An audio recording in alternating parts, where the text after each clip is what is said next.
ಓದಲ್ಲ ಮಕ್ಕಳು, ಕಾನ್ಸಂಟ್ರೇಟ್ ಮಾಡಲ್ಲ, ಡಿಸ್ಟ್ರಾಕ್ಟ್ ಆಗಿಬಿಡ್ತಾರೆ, ಹಾಗೆ ಹಿಂಗೆ ಅಂತ. ಸೊ ನೀನು ನನ್ನ ಇಂಡಸ್ಟ್ರಿಗೆ ತೊಗೊಂಬರ್ಬೇಕಾದ್ರೆ ನಿಮಗೂ ಎಷ್ಟೊಂದು ಜನ ಹೇಳಿರ್ತಾರೆ, ನಿಮ್ಮ ಫ್ರೆಂಡ್ಸ್ ಆಗಿರ್ಬೋದು, ಫ್ಯಾಮಿಲಿ ರಿಲೇಟಿವ್ಸ್ ಆಗಿರ್ಬೋದು, ಏನಕ್ಕೆ ಏನು ಬೇಡ ಅಂತ.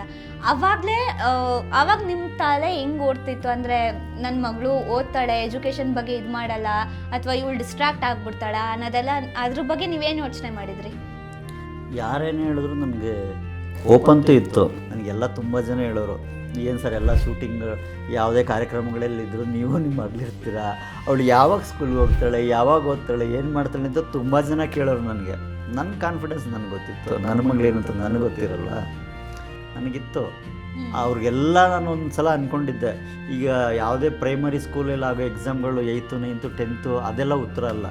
ನನ್ನ ಮಗಳು ಪಬ್ಲಿಕ್ ಎಕ್ಸಾಮ್ ಅಂತ ಒಂದು 10th ಬರಲಿ ಎಕ್ಸಾಮು, ಅದರ ರಿಸಲ್ಟ್ ಬರಲಿ, ಆವಾಗ ನಿಮಗೆಲ್ಲ ಉತ್ತರ ಕೊಡ್ತೀನಿ ಅಂತೇಳಿ ಕೆಲವ್ರಿಗೆ ಉತ್ತರ ಕೊಟ್ಟಿದ್ದೀನಿ ನಾನು. ಈ ಒಂದು ಸಂದರ್ಭದಲ್ಲಿ ಒಬ್ಬರು ನಿರ್ದೇಶಕರು, ಅವ್ರ ಹೆಸರು ನನಗೆ ಹೇಳೋಕ್ಕೆ ಇಷ್ಟಪಡಲ್ಲ, ಅವ್ರು ನನಗೊಂದು ಮೆಸೇಂಜರಲ್ಲಿ ಮೆಸೇಜ್ ಹಾಕಿದರು,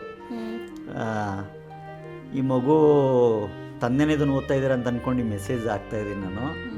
ಆ ಮಗುಗೆ ನೀವು ಈ ಥರ ಶೂಟಿಂಗು ಅದು ಇದು ಅಂತೆಲ್ಲ ಹೋಗಿ ಇದು ಮಾಡಬೇಡಿ, ಅದು ವಿದ್ಯಾಭ್ಯಾಸದ ಕಡೆ ಗಮನ ಕೊಡಲ್ಲ ಆ ಮಗು, ನೀವು ವಿದ್ಯಾಭ್ಯಾಸದ ಕಡೆ ಜಾಸ್ತಿ ಕಾನ್ಸಂಟ್ರೇಟ್ ಮಾಡಿ, ಇದೆಲ್ಲ ಬೇಡ ಅನಿಸುತ್ತೆ ಅಂತೇಳಿ ಮೆಸೇಜ್ ಮಾಡಿದರು.